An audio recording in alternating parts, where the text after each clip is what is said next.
Salut à toutes et à tous. Aujourd'hui, nous allons parler du parler en langue, le secret du parler en langue. Pour aller vers le secret, nous allons parler d'abord, c'est quoi le parler en langue? Quels sont les buts visés par le parler en langue?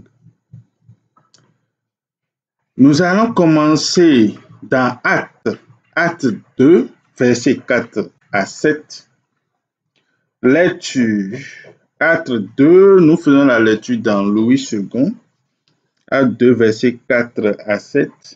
Et ils furent tous remplis du Saint-Esprit et se mit à parler en d'autres langues, selon que l'Esprit leur donnait de s'exprimer.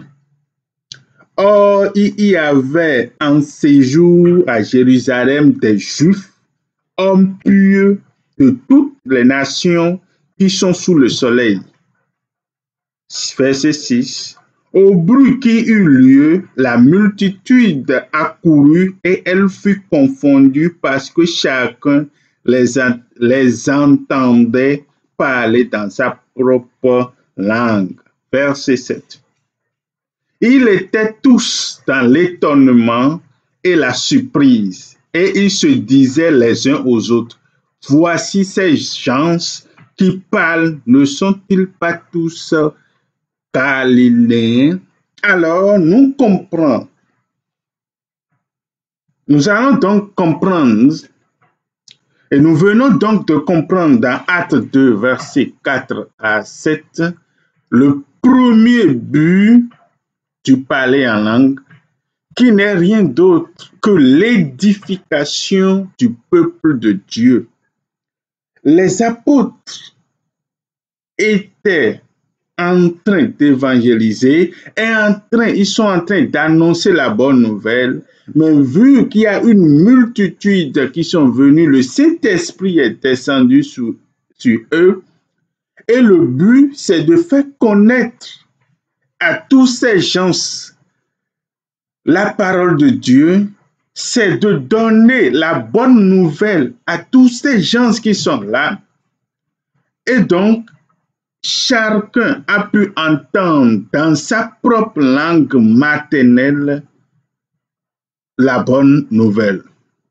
Alors, si aujourd'hui nous parlons en langue, le premier but, c'est l'édification du peuple de Dieu.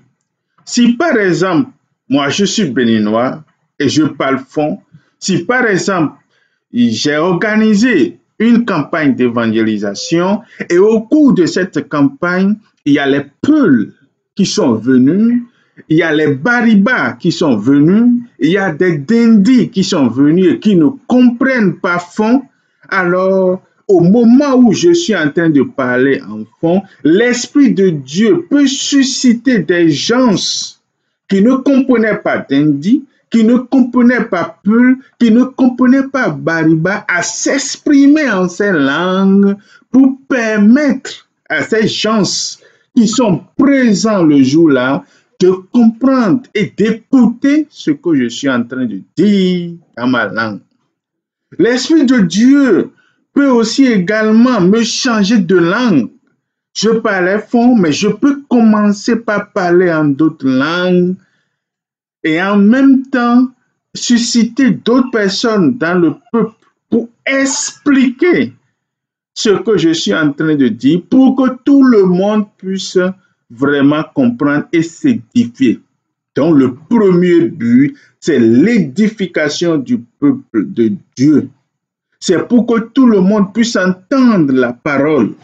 C'est le but du parler en langue. Alors, nous allons voir le second but dans 1 Corinthiens 14, verset 4.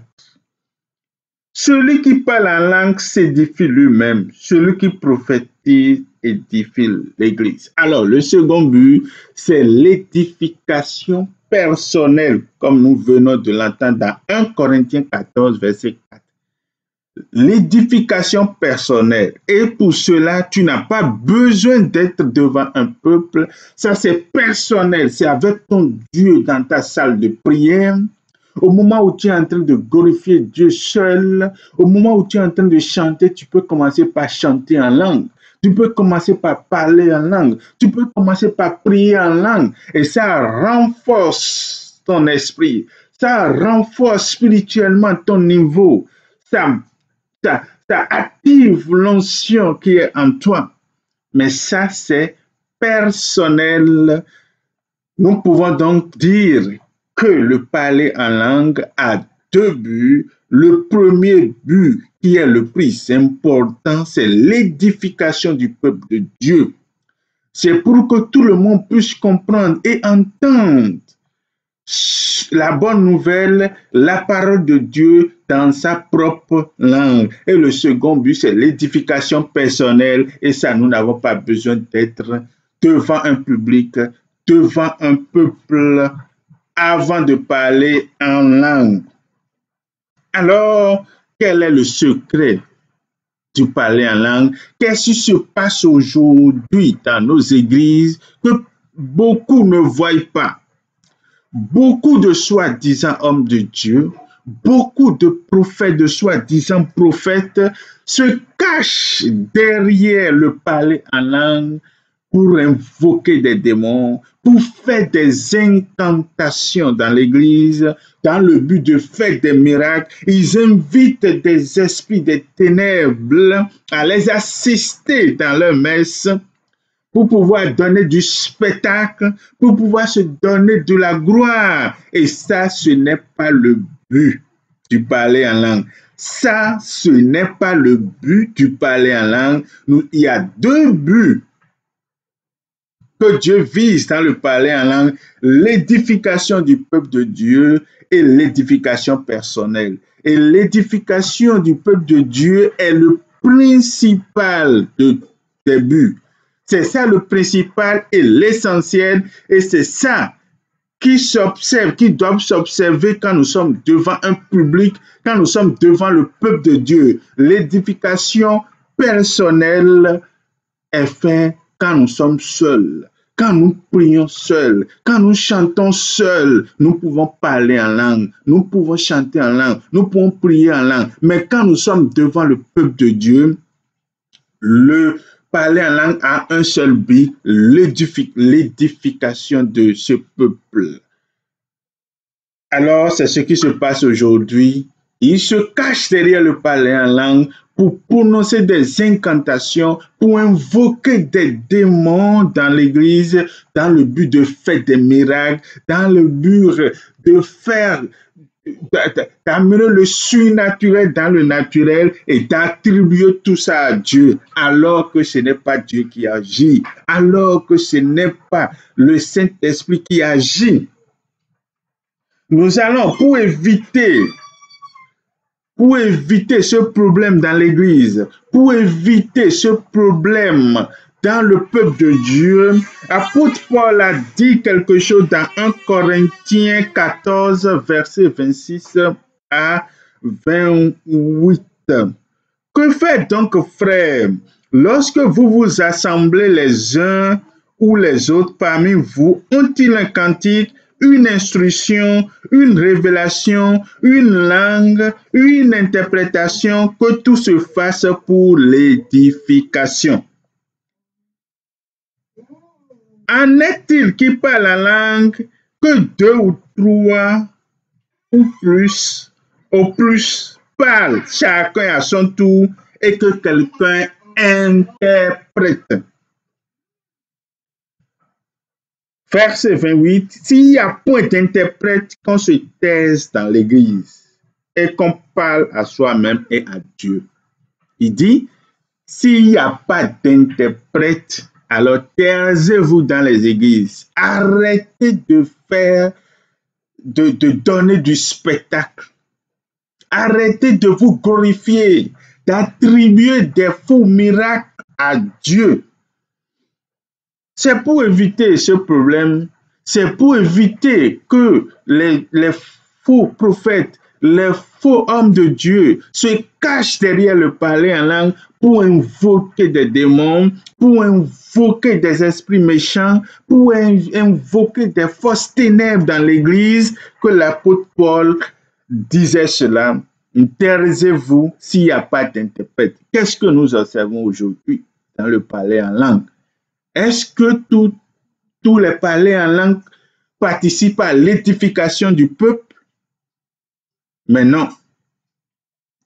Le thème, c'est le secret du parler en langue, ce que cache le parler en langue aujourd'hui. Et nous avons vu c'est quoi le parler en langue, les deux buts du parler en langue, et nous avions donc retenu que le principal et le plus important des deux buts, c'est l'édification du peuple de Dieu.